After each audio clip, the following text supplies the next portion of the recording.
The water has to be so. Okay, I'm going to call the meeting to order. It is 6:01 p.m., and this is the regular meeting of the Kaneland Board of Education. We would like to inform all board meeting attendees that this meeting is being live streamed and archived for access at any time by our community members on the internet within 24 to 48 hours of the meeting's conclusion. Mr. McCauley, will you please lead us in the pledge? Pledge allegiance to the flag of the United States of America and to the republic for which it stands, one nation, under God, indivisible, with liberty and justice for all. Okay. The board secretary, Julie Orfil, is absent, and at this time, I would entertain a motion to appoint Dr. Jackie Bogan as the secretary pro temp. Second. Okay, all those in favor? Aye. Opposed? None. All right, congratulations. Congratulations. Okay, a roll call, please, Dr. Bogan. Okay, Mr. Gonzalez. Here. Mr. Kleisner. Here. Mr. Cook. Here. Dr. Lawler. Here. Mr. Mankowski. Here. Mr. McCauley. Here. Mrs. Simmons. Here. All right, with 7 members present, we do have a quorum. Okay, is there anything that the board would like to move from consent to new business? Okay, hearing none, I will entertain a motion to approve the agenda as presented. So moved. Second. Roll call, please. Mr. Kleisner. Aye. Mrs. Simmons. Aye. Mr. Cook. Aye. Mr. McCauley. Aye. Dr. Lawler. Aye. Mr. Gonzalez. Aye. Mr. Mankowski. Aye. Okay, motion carries 7-0. The agenda is approved. It's now time for board/superintendent salutes, and at this point, I'll turn it over to Dr. Layden. Yes, thank you. I would like to recognize Mrs. Eggleston, our Director of Special Services. She will come to the a podium with our annual recognition of one of our favorite community partners. Mrs. Eggleston. Thank you. I would like to ask Joe Krzyzak to join me, please. And while he comes up, I want you to know that Joe Krzyzak is an Elburn Lions member that makes things happen for our students with special needs. And so I have been honored to be able to work with him since 2016 in regards to the wristband session that he and the Elburn Lions offer our students in the summertime. And we just had our last one on the 17th, I believe. And we had a record number of family members, students and their family come. We had around 300, a little over 300. So we have over the years have been increasingly increasing the numbers that are coming, and we're grateful to Joe and the Lions on behalf of what they do for our students. And so just if I could tell you a little bit about what they offer is from 9 till noon, they offer from 9 until 10, we have some games that the students can participate in. And then from 10 to 12, the rides are open, free of charge for our families, and same with the foods. And we're grateful to many other people as well. Our students in the HOPE program come out and support our families on the rides and so on. And then we have had some faculty come and help us as well.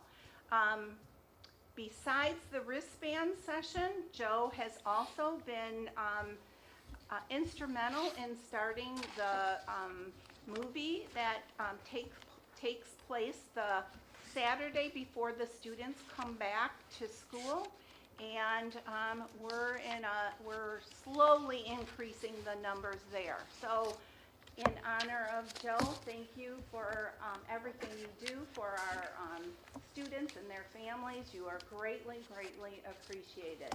So this is especially for you. And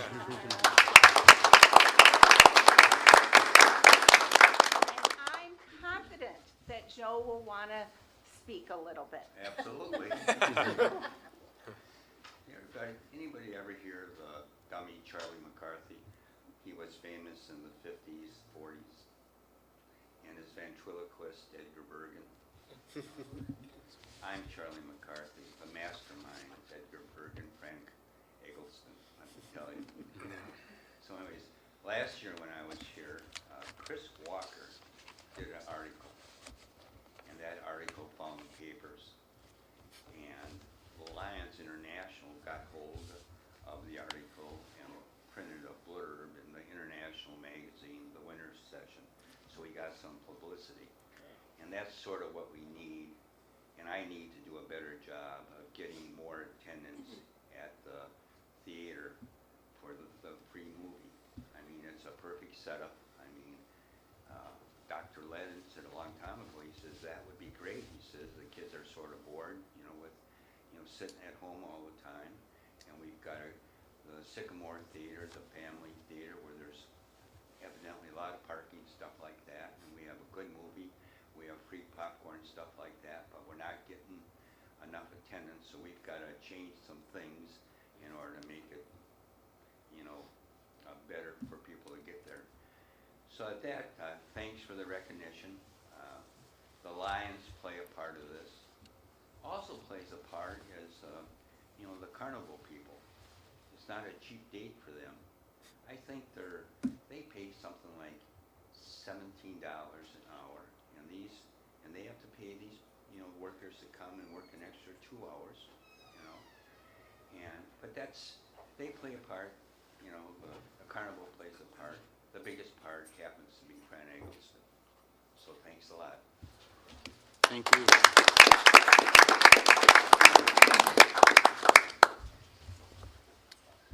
Joe, do you have any idea what movie you're going to be playing in December? No, we'll check with the movie people. The first time we did it, and we had the first run movie, and it came out that week was, I forget what it was, The Last Hurrah or something or another. It came out that week, and nobody came, and not a few people. And so the next, at the carnival, I asked the mothers, what did you want? And he says, well, one of the things we have to do is get a movie that the kids have seen. It puts them in a comfort zone. So last year we had Shrek Part 1, not Part 2. And I'll go with the people that know this stuff. So I don't know what it's going to be this year, but it's going to be something that everybody has seen or they're going to, like to see. So. Thank you. Thank you so much. Thank you. That was our salute for tonight. That's what we had, so thank you. Okay. Dr. Bogan? Nothing tonight? Forgive me, but Miss Slattery, is that right? Anything? No? All right. You're on the form here, so I had to ask you. Okay, moving right along. Tonight's consent agenda contains the following action items. Approval of accounts payable and payroll, August 2024. Approval of minutes of the August 12, 2024 regular meeting. Approval of personnel. Approval of policies from press, issue 115, second reading. And the following informational items. New teacher hire report and the Freedom of Information Act FOIA report. At this time, I will ask for a motion to approve the consent agenda as read. So, Second. And roll call, please. Mrs. Simmons. Aye. Mr. Cook. Aye. Mr. McCauley. Aye. Dr. Lawler. Aye. Mr. Gonzalez. Aye. Mr. Mankowski. Mr. Kleisner. Aye. All right. Motion passes 7-0. The consent agenda is approved. Give me just a moment. We have no one signed up for public comments, so we will skip that portion and proceed into new business. The first item of new business is the approval of the change order for summer 2024 health, life, safety work. Dr. Bogan. Yes, thank you. Mr. Payton, our Director of Building and Grounds, is going to come up and share more about this. This work is specifically related to some door work that was being done as part of recent work over this past summer. So as part of the health, life, safety work that we did this summer, there was a small piece of it that was some door work. And in your board report, it kind of explains, but I'll try and do it just a little more clearly. A door that was scheduled to be done as part of that work at Blackberry Creek Elementary School. There was miscommunication between the door company and the contractor doing the work.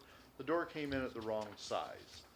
So, not a big deal for us. They just reordered the door to get the correct size. But the happy accident for us is the size door that came in would fit another location in the district if we choose to do that. This is certainly nothing that we have to do, but it is like a 40-year-old door. Is going to need to be replaced in the next few years anyway. The contractor has offered to provide that door plus the labor to install it at 50% off what they would normally charge. So I asked the architect to vet that change order and say, yeah, are we really getting 50% off, or are we doubling the price and marking it 50%? And he said, yes, this is an appropriate price to get a door for half off, effectively. So again, to reiterate, it's not something that we have to do, but it is probably something we will be doing in the next few years. So do we want to take advantage of this opportunity now? What kind of door is it? It's a hollow metal door. No, I mean like for the, what's the purpose of that specific? Oh, it goes into the custodian's office. It's right by door 22 at the high school, which is the entry for the Fox Valley Career Center. Right next to that is the entrance for the custodial office area. So there's gonna be no redundancy with the referendum, replacing, doing this? No, not based on what's in our plan at this point, yeah. If we didn't proceed now, what would the cost be to replace that door? Well, I know we have the 50%, but yeah, roughly. what are our savings is what I'm wondering. Well, so right now they're offering it to us at about $6,900.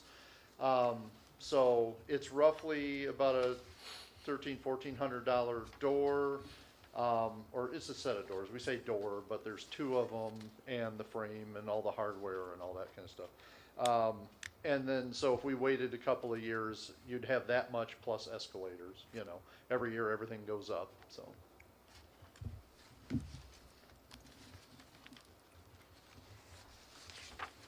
Any other questions, comments? But these doors are fine as is? I mean, do you see anything, any issues with the current doors? The current doors are very old, I mean decades old. They need to be replaced in the next few years, yeah. But as far as security, they lock? Yeah, they lock, yep.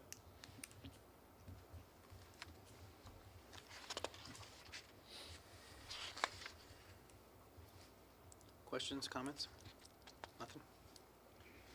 Okay, hearing no further comments. At this time, I'll entertain a motion that the Board of Education directs the administration to approve the change orders for light construction for the changes needed once the project began for $6,898 for change order number 3. So moved. Second. Roll call, please. Mr. Cook, Aye. Mr. McCauley, Aye. Dr. Lawler, Aye. Mr. Gonzalez, Aye. Mr. Mankowski. Aye. Mr. Kleisner, Aye. Mrs. Simmons. Aye. Okay, motion passes 7-0. The change order is approved. Thank you. Thank you. Appreciate it. Okay, moving right along to J2. Let's see. Oh, forgive me for 1 second.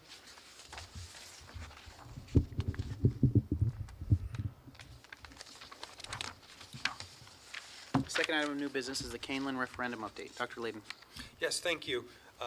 As we shared back in June when we started summer, one of the things that we shared was that we were going to take a little bit of break of direct communication to families and to the board, just because we knew it was vacation time away, and we didn't want to have regular ongoing communication that may may have been lost or fall through the cracks. So we wanted to make sure we got back to school. And now that we are back to school, we do have information, and as you saw in the memo, some feedback that we're going to be looking for directly to be able to drive what we're going to do over the next 2 or 3 months to reach a point of a recommendation from administration to the Board of Education. And Dr. Rollwing, as he transitions in, has done a lot of work on this already with Dr. Bogan. So I'll turn it over to Dr. Rollwing, and he can share some of the information, some of the findings, and then look for some information on the next steps. All right, good evening.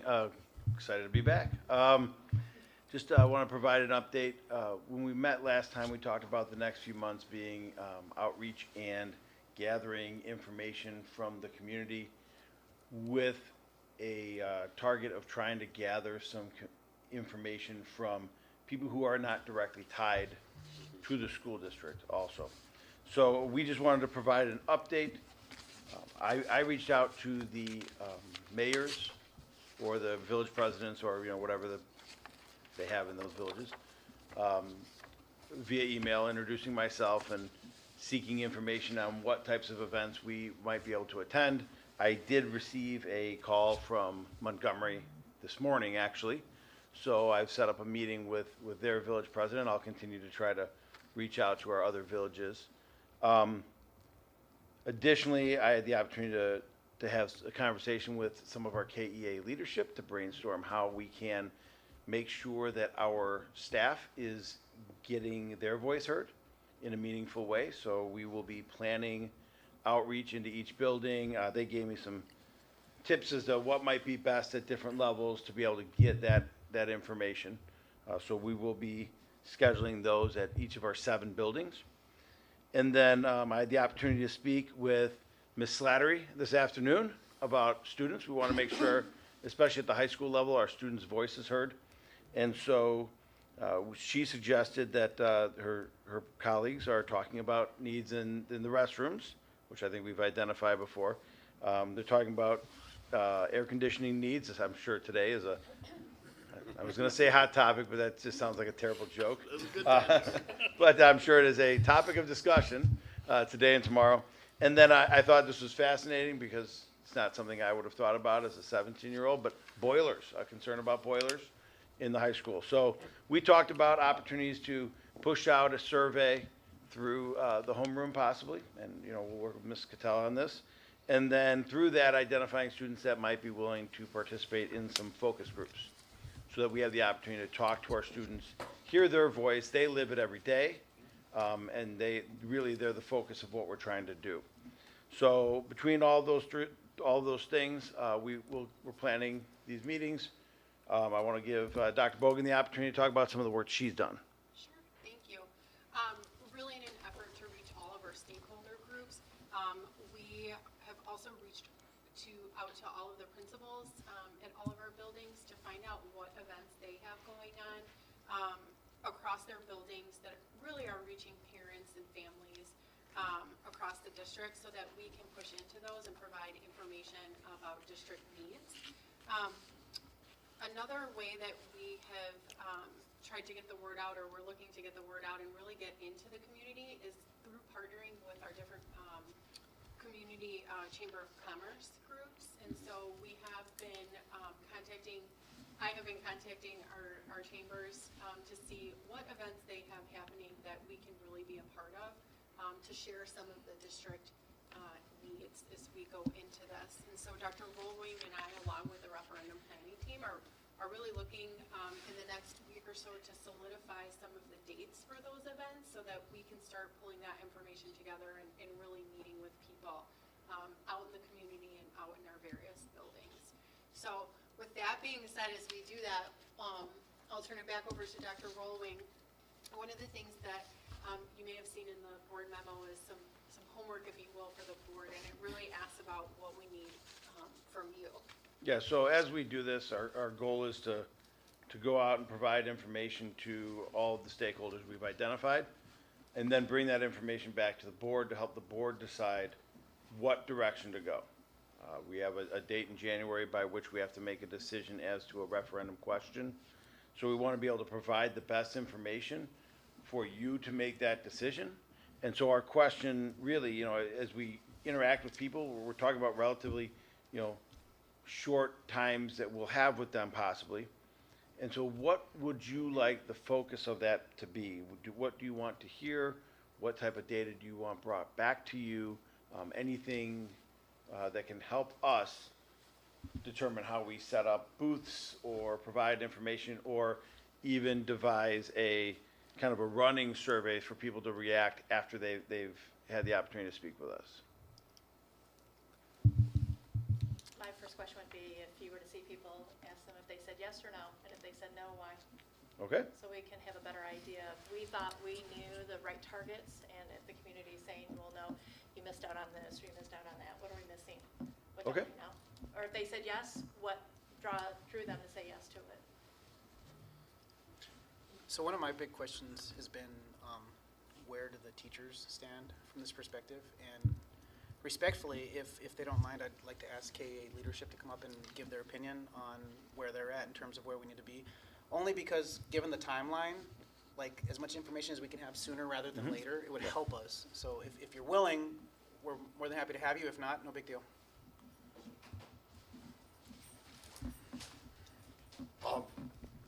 Real quick, I wasn't here for the last referendum push. I mean, are we a little bit ahead of the game as far as where we're at today? Are we doing things differently this time, or is this all about the same things that we've done that was happening last time? Good question. I think one of the fortunate things that we have some names and events built from the last round from 2 years ago when we did the January through March meetings. We'll be able to look at those meetings again and see which were well attended and which were beneficial. So we'll keep a number of those meetings, and we also have a list of starting to generate some families that attended a number of those meetings that we're going to reach out to directly and get them involved in a different way that they were than they were last time. Okay. So as of this Yes. specific board meeting, are we a little bit, are we ahead of the game? Yes. You feel? Okay. Yes, we are ahead, because we still have from now till April, as you see in Mr. Chavez's nightly news, we still have 220 days till the referendum as you count down week by week. So we still have time. Cool. We have time. Thank you.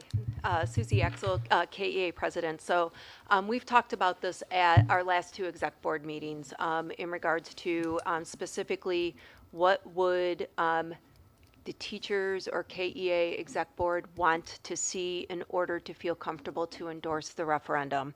And it has basically come down to two things, and that is teacher input and what exactly does the referendum entail.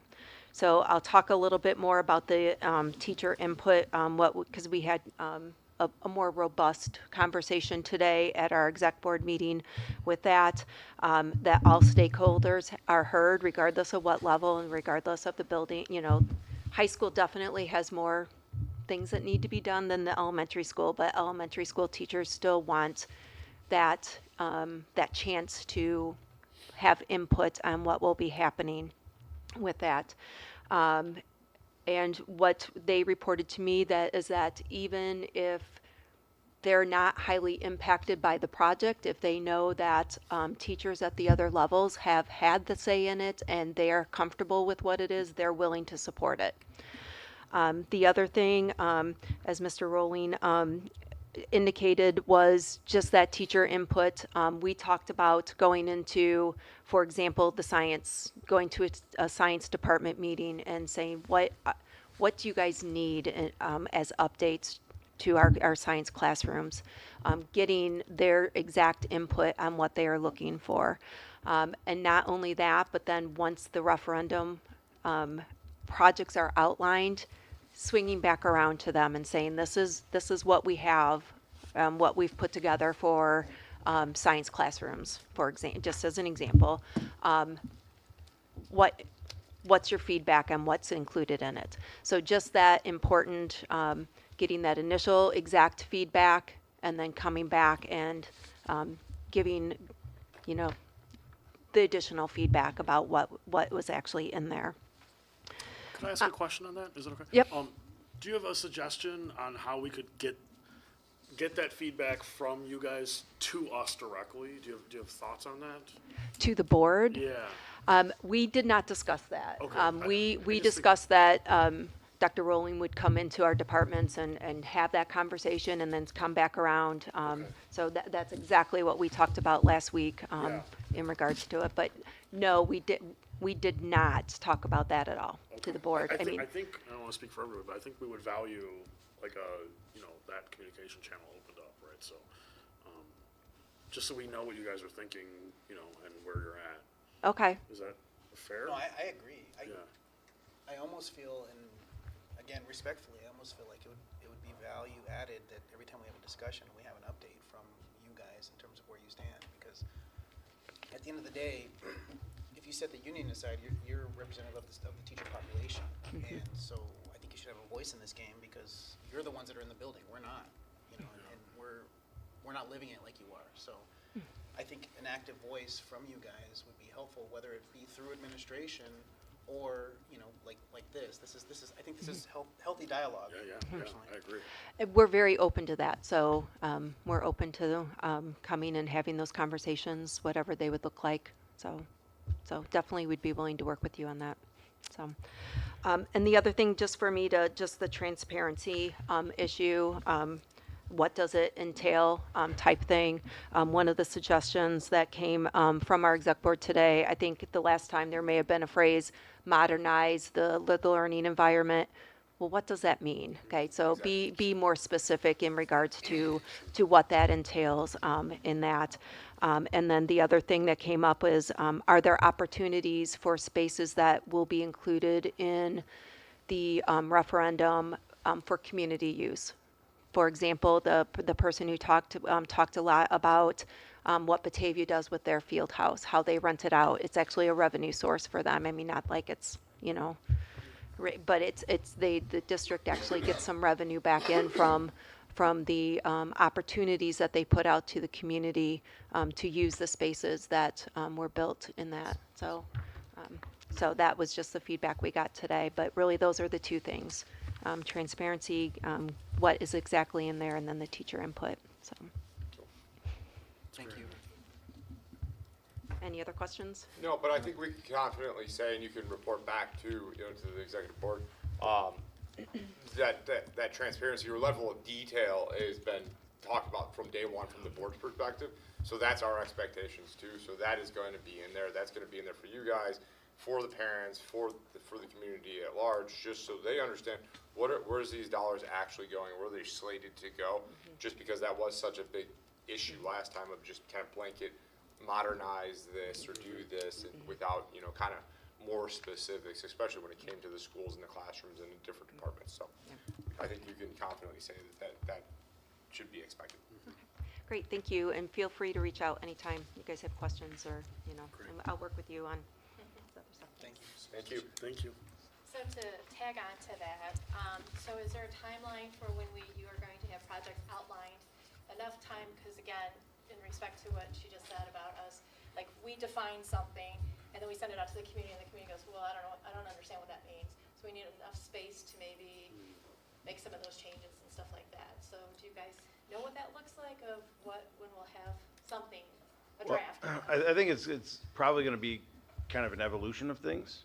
As we get feedback coming back, refining things and continuing to go out, our plan is to have an update, a formal update at least once a month at a board meeting, and probably a shorter update on the other meeting. So The reason I ask is because there's already some confusion. I've gotten some emails and some texts.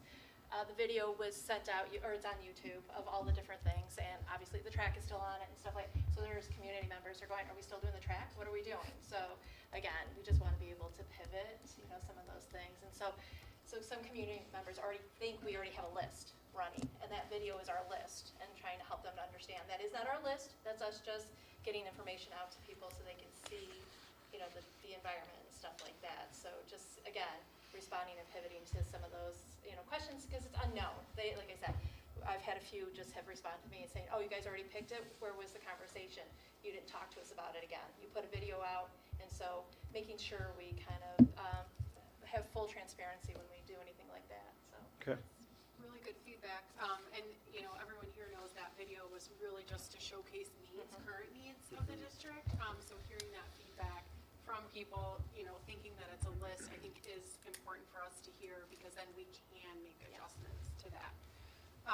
One of the things that we had talked about as the referendum planning team was really looking at, and it's kind of nice because it goes along to exactly what you're talking about, but making sure that we have a communications focused group, but then we also have a construction focused group, and how can we sort of split our team into two subcommittees. That was not my idea, that was Dr. Rollwing's idea, so if you want to speak more to that. Yeah, I think, we're going to be, obviously I start here in a week from tomorrow, if you're counting. I know I am. I'm sure everybody has it marked on their calendar.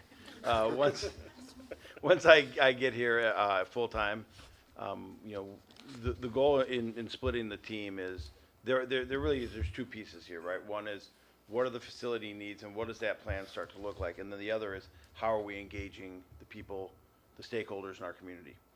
And when you have everyone in a room, if you've ever worked on a large committee, you have the people that are really focused on the plan because they're the, Mr. Payton, that's what he does, right? He knows those things. And then on the flip side, Mr. Chavez is concerned about how we're reaching out. So by kind of splitting that team over the next month, it allows those conversations, that hour-long meeting on either side, to be more focused, probably a little more productive in their own arenas. And then, I know I will be on both teams, and I'll see what Dr. Bogan wants to do if she's got time for that. But really, that by splitting that, hopefully we are expediting some of that work and being able to come back and say, here's what we've learned, here's what we have planned, here's what we've kind of mocked up in terms of a probable. And the thing is, as we go through this, some of it is dependent, right? If we do A, if we decide to, let's say, build a field house, well, that has other implications in other parts of that high school. That if we don't build the field house, then you can't have that. Does that make sense? Mm-hmm. And so as we go through this, probably devising, a level A, B, and C, or however many levels, to then take to the community and say, what do you think you might support? Do you want us to just do the bare bones? Would you pass just bare bones, or would you pass something more aspirational that could change the face of our flagship building and have these other impacts on the other buildings throughout the district? So those are the things we want to try to parse out as we get out into the community. So to maybe piggyback on that, and I'm reluctant to ask this question in the same way we did in the past. I'm not sure we got great answers. Okay. But I do think there's something about the dollar amount.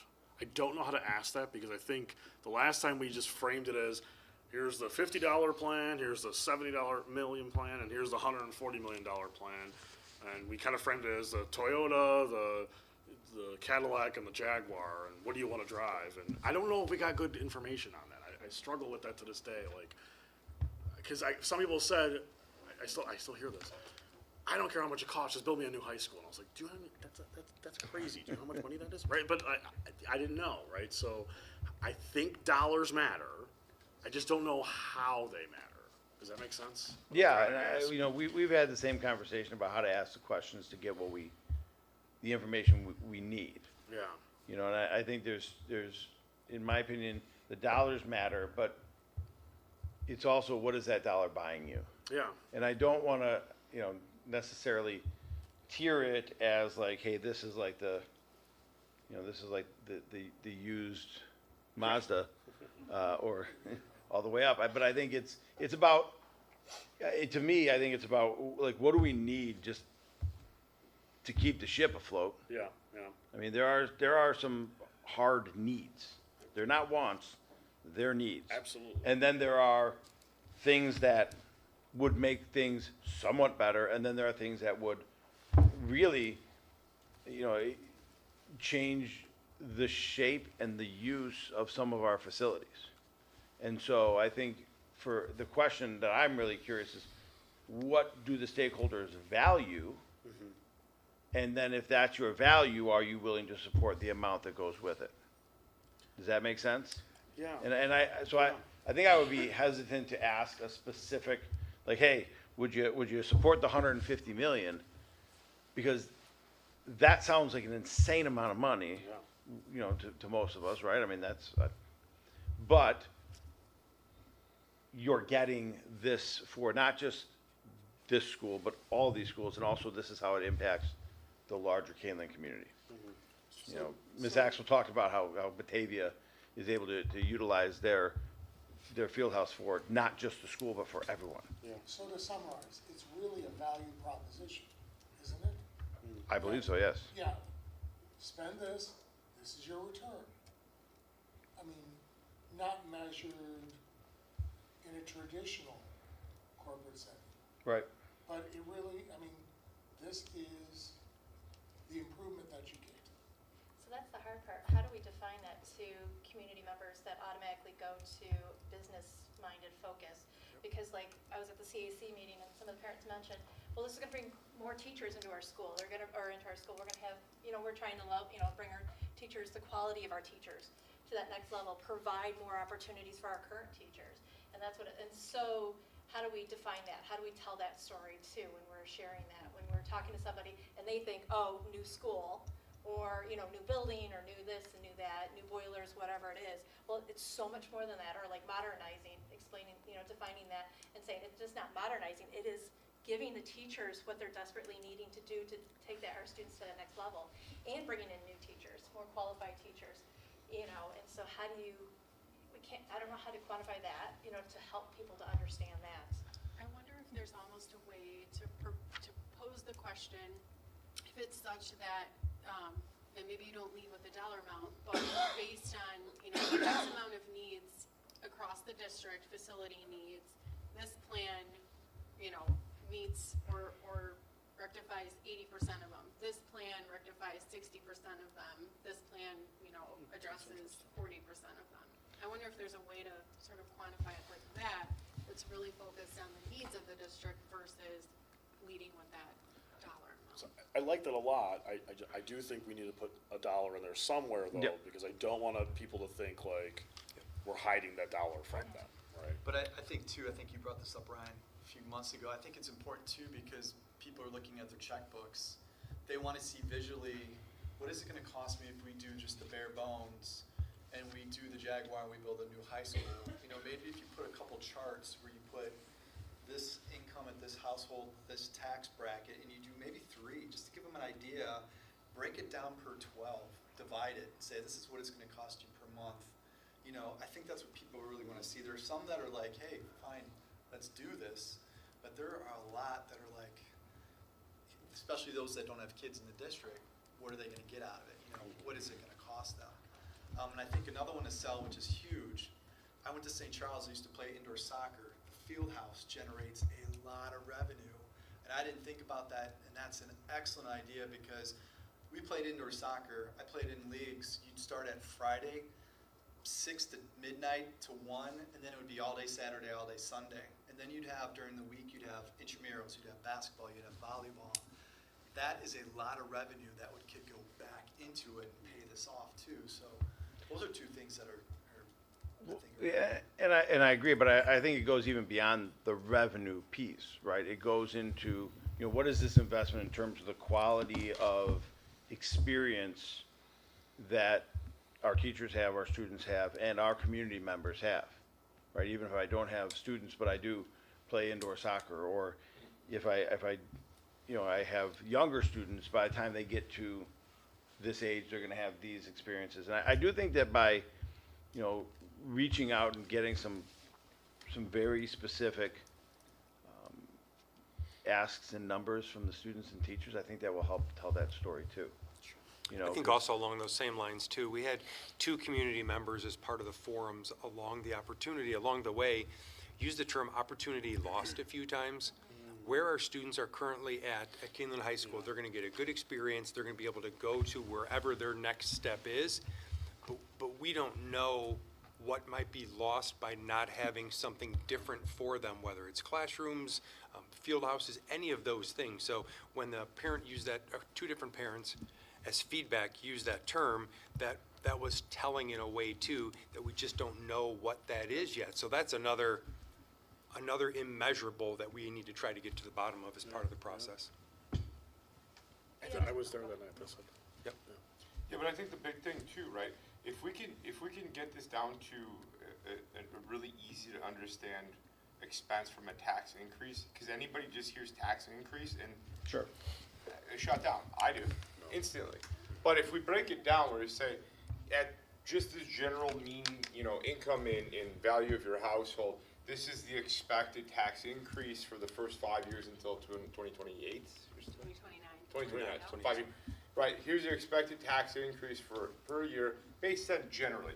And this is for, if it's, this covers 20%, and I like that, right? This is how much we can take care of our, some of these needs at the percentage level, because now you're not looking at specifically at dollars. Like, dollars are there, but it's gonna take care of only 20% of our needs are gonna be taken care of with this referendum, only 40%, and here is gonna be 70% or something like that, because I think that's a great opportunity. Yeah, it creates a sense of urgency and 100%. need that, like, oh, geez, this is like actually what we need. We need Yeah. to step it up in certain areas. And then if you have those three options, and you say, okay, for this general, right, and we know the general median income around here and demographic and everything else like that, this is what it's gonna cost per year for tax increase until 2029, and this is per month, and this is one dinner out over at Francesca's in St. Charles or whatever it's called now, right? That's one dinner out for two with only one glass of wine. That's how much it's gonna cost on a monthly basis, or even on a yearly basis, because some of this is what, I think it was like $400 or $500, increase per year.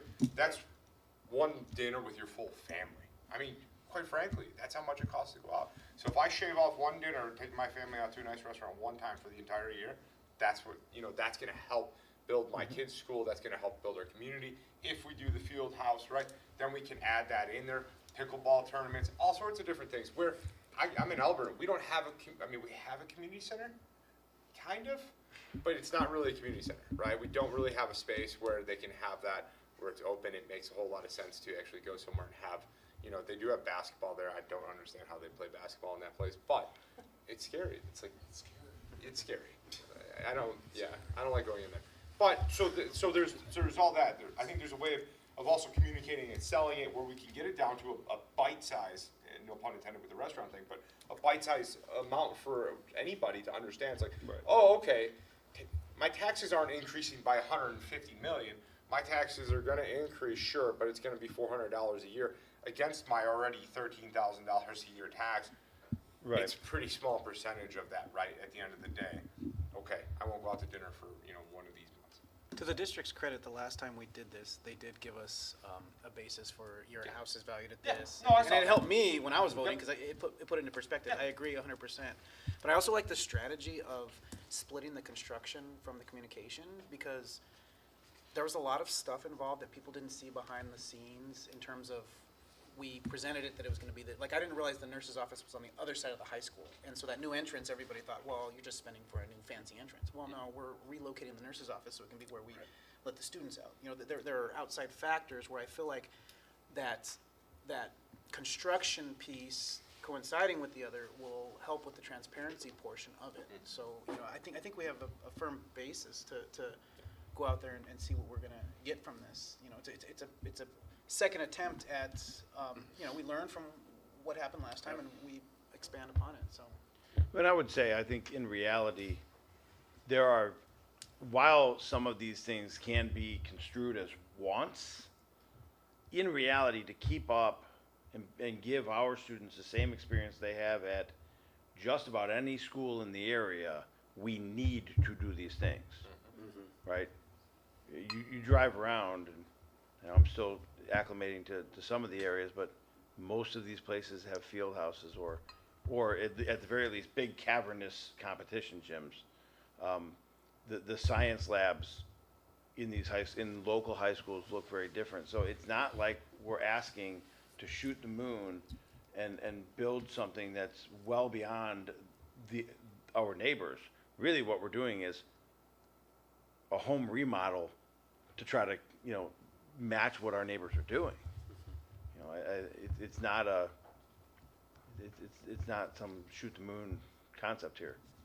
Well, we need to consider also our neighbors, because you bring up the good point that, Elburn is a community, we don't have much, but we have a lot of neighbors, and we have Sugar Grove, we have Montgomery, that we need to consider how can we add value to them? Because they're gonna pay for this facility the same as us, but they're gonna be not nearly in the same proximity and not be able to use these facilities. And so, from a strategical standpoint, we need to focus on that aspect of it, I hear that all the time, that It's- it's too far, I'm not gonna go use it anyways, right? So, Yeah.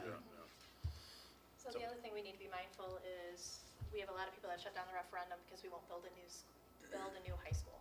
And so we need absolute communication on why that is not an option. Everybody wants a brand-new high school, they think it's gonna be the one solve all. They think it should all be in Sugar Grove. They all don't realize that there's so many other, things that are behind the scenes there why we're not doing that, why that is not an option. It's not just a, fiscal non-starter, it is also, we still will have this building.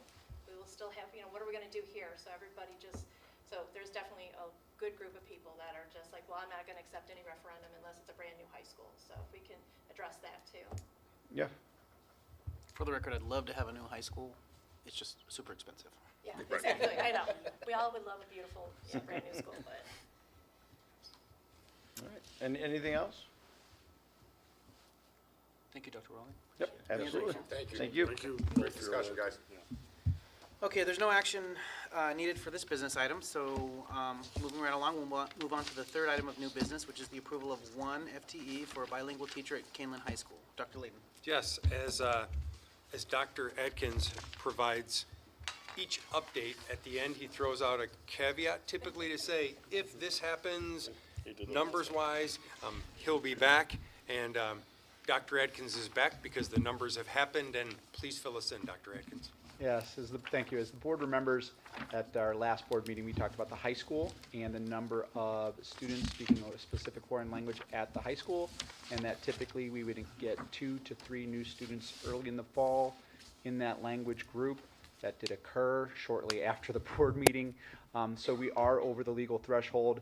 The board does ask, always with staffing, as they should, is this a must-do according to some law or code somewhere, or is this a preference?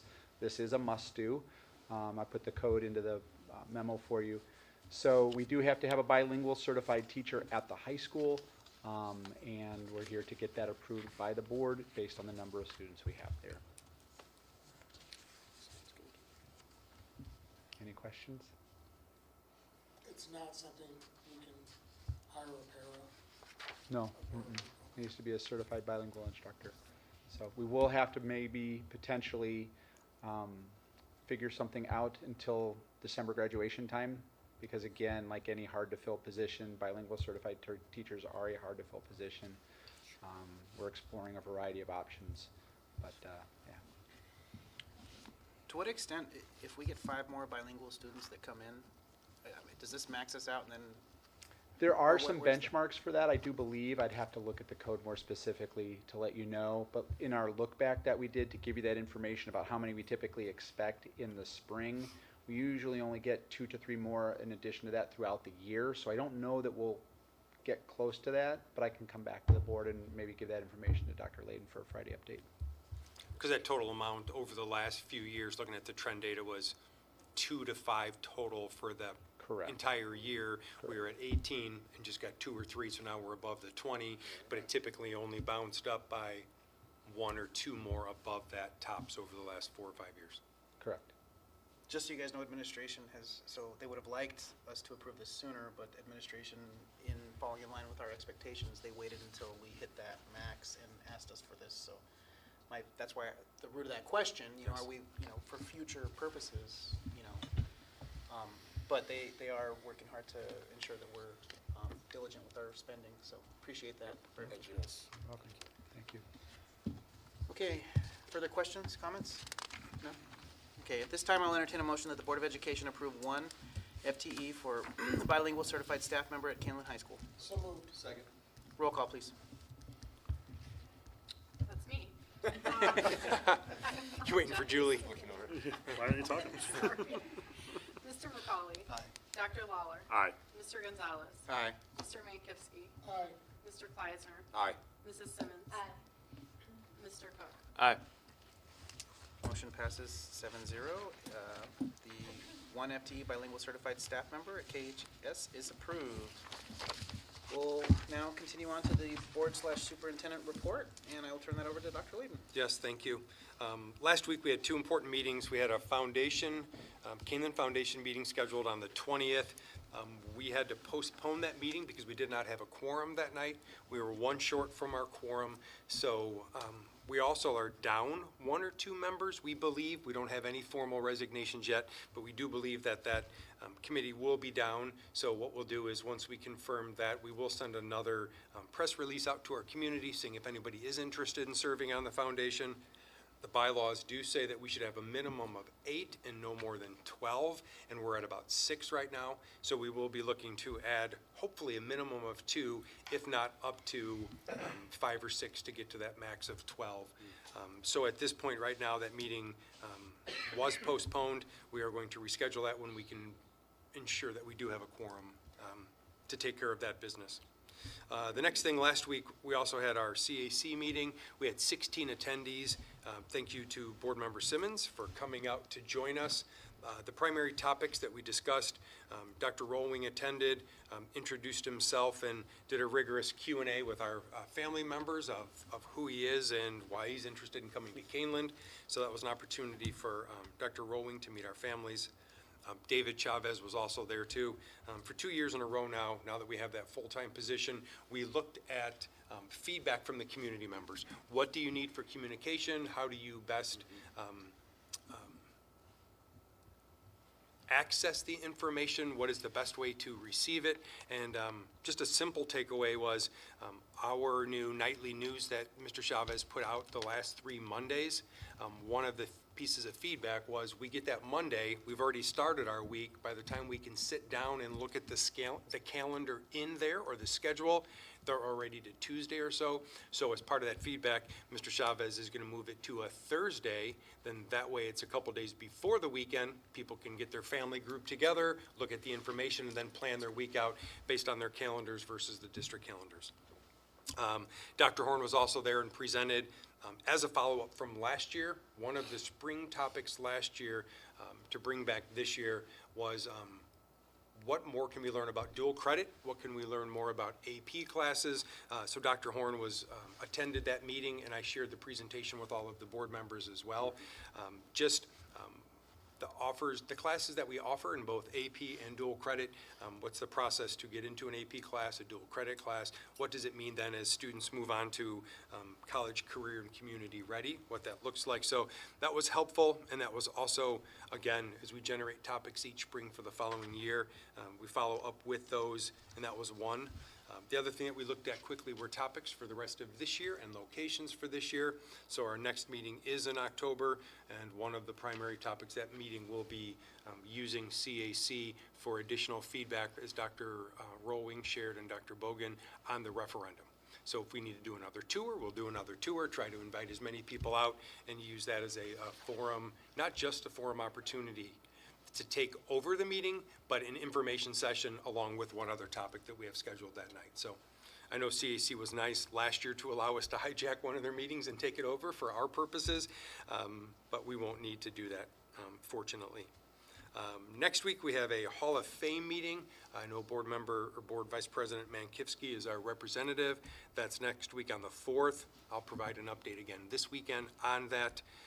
And one of the things we're going to be looking at are 2 or 3 inductees from last year. We're going to use a basketball game, because one of the inductees was a former basketball player, so we're going to use a basketball night as opposed to a fall game like we've done in the past. So we'll do a basketball night, invite the inductees, and then after the official ceremony on the court, we'll go into the library and they can have some refreshments. And I know the last time a track team watched their 4x4 state champion team up on a big screen, watching them, and it probably hurt their hamstrings watching it as older gentlemen, but they were able to watch that and see that in real time. So I'm sure we'll be able to watch some highlights of some of our inductees as well. Then the last thing I have, next board meeting, we do our annual new staff meet and greet. So we'll be here a half an hour early. So we'll come at 5:30. Dr. Atkins and Kathy Navigato put that together, invite all of our new staff members. So from 5:30 to about 5:50. Get to know our staff members, meet and greet with our board members, administrators, and then start our board meeting at 6 o'clock. So that's an opportunity for you to meet them if you weren't able to come out on our opening day welcome back sessions. Any questions for me on those topics? All right. Dr. Bogan? Sure. I do have a few updates tonight. One is just a track update. I know I gave some information this past week, but very excited. I believe we have some pictures that we can set up. These pictures were shared in the Friday update as well, but Abbey Paving completed the paving portion of the track project, and so it looks very different right now than it does, a few weeks ago. And so they finished that work up on Friday of last week. Over the weekend, they did some fill work, some grading. They did install new sod on the interior portion of the field, and so Mr. Payton's team was here all weekend and is working diligently this week to ensure that it's watered, that it's everything it takes, that it's going to go. So I do also want to share that they are starting work on the expansion of the retention pond that's outside of the Kaneland Meredith Academic Center. So that was part of that change order that was approved last time that was required by the county. Since we're adding new paved surfaces, we do need to add water retention, so that is beginning. Also, this week and next week, they are going to be completing grading on the west end of the field where the new jump areas are outside of the stadium, and they will be sodding those areas and also installing a new fence around those jump areas. So a little bit more work to come on that. If you're in and around the building, you may see Abbey Paving here in the next week or so. There were several areas of pavement leading up to the track that were not included in the scope of the project that Abbey Paving has very kindly offered to take care of for us. And so we're very thankful to them for that additional work that they're providing. It's exciting. This project, is on schedule, and thank you to everyone for everyone's commitment to this project to get it to this point. So as we look forward, we will be working with the track surfacing company now to get that portion of done. That work will primarily kick off once our football season is underway and our football team is away 2 weeks in a row. And so we have a nice window. Everyone, fingers crossed for great weather that week, but that they will be putting down the track surface, it will cure, and then they'll come back and do the final striping and all the painting and things like that. So more pictures to come, but we definitely wanted to share these, just in the public setting, because it looks great compared to how it looked last week. Next, I did want to provide just a weather update. Today and tomorrow we will continue to experience high heat. We have been taking measures, to continually just not only monitor the situation, but make sure that students and staff are safe. Many of our athletic events, whether it's events or it's practices, have either been moved indoors, have been moved time of day, or have been canceled, and so that will continue tomorrow. We are continuing to monitor temperatures in rooms. We did have an air handler that was out over at John Stewart, and very happy to report that it's back up and running today. So in the interim, they did have mobile spot cooling units that were installed, and those were up and running. And so they did monitor the temperatures of those classrooms and areas throughout the day. But they're back up with an air handler in working condition going into tomorrow. As far as the bus goes, in transportation, that has been an area where we have been monitoring all day and will continue. We have done some temperature checks on buses, both when they're standing and when idling, and also when they're moving. For staff, we're providing additional water, making sure that they know they have spaces that they can go in and access for cooling, being inside buildings whenever possible. Same thing goes for our maintenance teams that are working outside. We are going to continue to monitor and provide additional communication. So The biggest concern right now is ensuring that we have adequate staffing for transportation for tomorrow. So that's where we're at with that. And just as a reminder, as a part of that, we do have a board-approved e-learning plan. The challenge is that to enact that, we need to communicate throughout the day, have students, just remind them, bring their Chromebooks home, have them charged. I think part of the challenge is 7 or 8 days into a school year, I don't know if all of our students have had the opportunity to work with their teachers on how to log in, how to do that. I know many of them have done it in the past, but the challenge is making sure that we have that updated and that we have all the information in real time for our students to make sure that if it is a e-learning day, it's a valuable day. And we'd hate for our students to miss out on that as opposed to an emergency day where we know it's going to be added at the end of the year. So that's just part of the ongoing challenge as we're trying to monitor the weather and e-learning days versus emergency days. Yes, so tomorrow, if for some reason we weren't in session, it would be an emergency day and not an e-learning day. So we would be coming back for one more day at the end of the school year.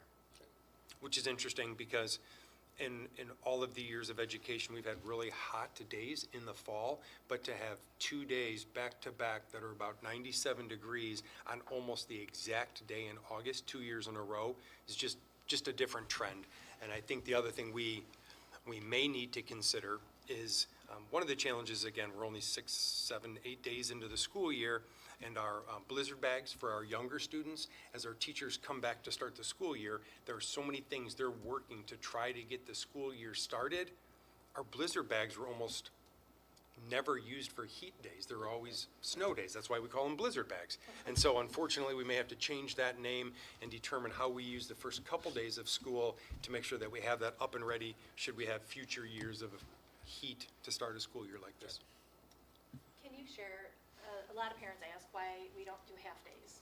Yes, and thank you for asking that question, and I really should speak to that. So we don't do half days in this district, really and truly because of the size of the district. So the cost to basically pick all of our students up to transport students is not like a typical school district where you're running in-town routes, things like that. And so we really do look at the financial impact of it because it is so great to our district as compared to other districts, that can do it for a half day. So when we're in all day. We don't do early release. We don't do the half days like some other districts may be able to do. So thank you for that question.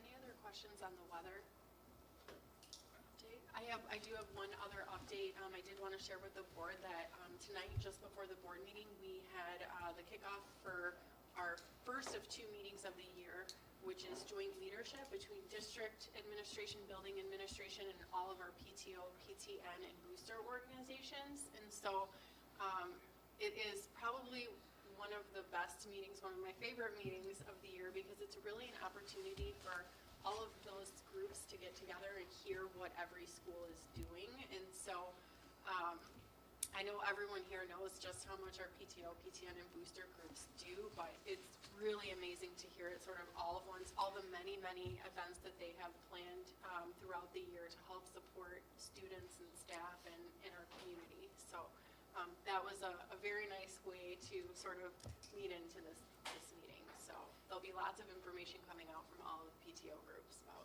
their various events. So. Thank you, Dr. Brogan. Appreciate it. Ms. Slattery, you're up.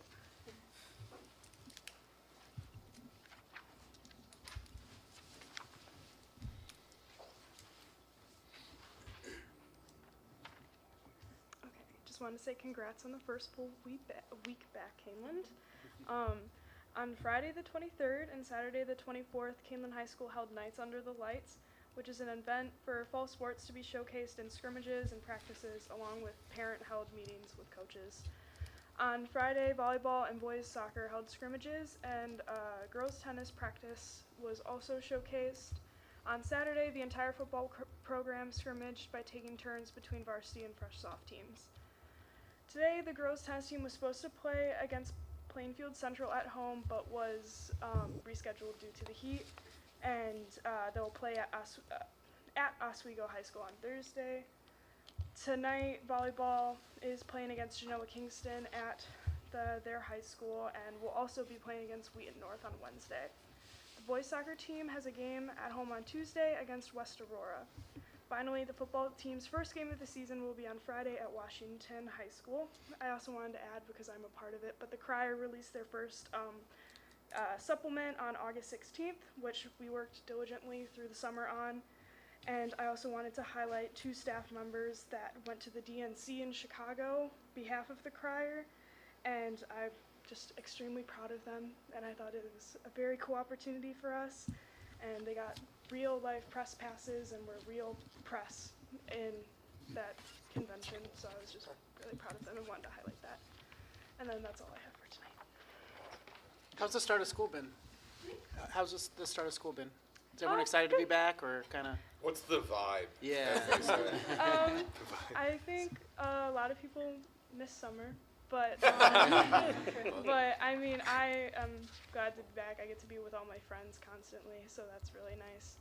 And it's kind of like, I was playing softball all summer, so now it's like a nice little like, gets it back into learning and stuff like that, which I enjoy. So. Thank you so much. Okay, anything else from the board? Bert? No? All right, we'll proceed into topics for future agendas. So I have one, and it's just a play off of what one of the parents brought up at CAC. You're going to work on, AI policies, or what, Yes. if you could also present that to us. I don't know when you're doing that for CAC, but that was one of the future topics brought up from those parents.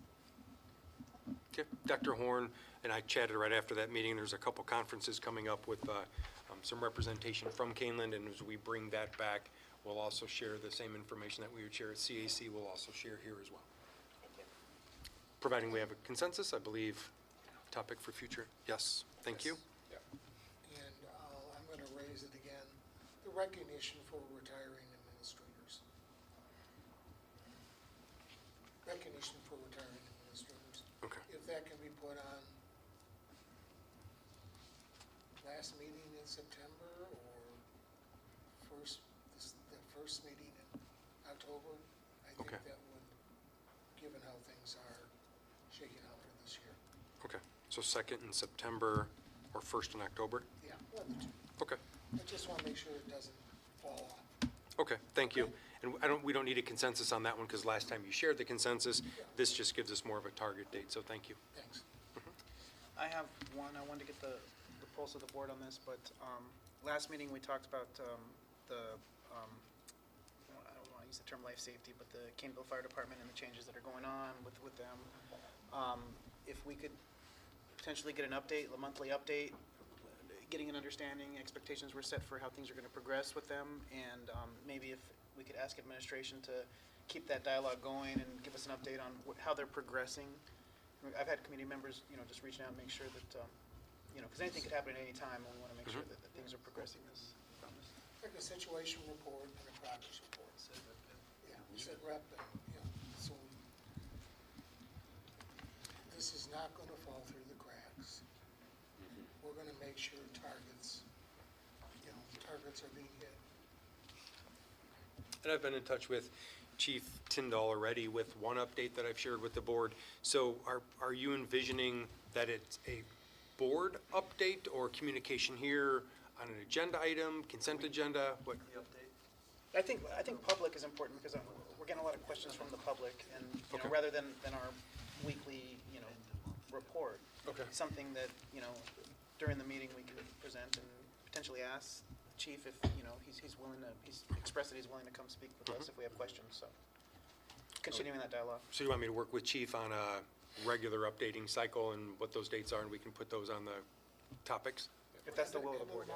End of the month. Okay. It's, doesn't do any good for this month. But let's, 1 month into it, and let's see what we're progressing. That's great. This is life safety and health. Yeah, I love it. Consensus on that? Thank you for the direction. Okay. Any other topics? Going once, twice? Okay. With that being said, it's now time for second public comment. We do not have anyone signed up. So, at this point, we'll move forward to closed session. I will give, if anyone wants to speak, since we haven't had any public comment, once, twice? Okay. We're going to go ahead and proceed to closed session. The board is scheduled for a closed session to discuss Illinois Open Meetings Act, Section 2C11 and 2C1, where there will be no action taken following the session. Therefore, after the vote to go into closed session, the recording of tonight's meeting will be concluded. At this time, I'll entertain a motion to go into closed session to discuss Illinois Open Meetings Act 2C11 and 2C1 at 7:11 PM. So moved. Second. Roll call, please.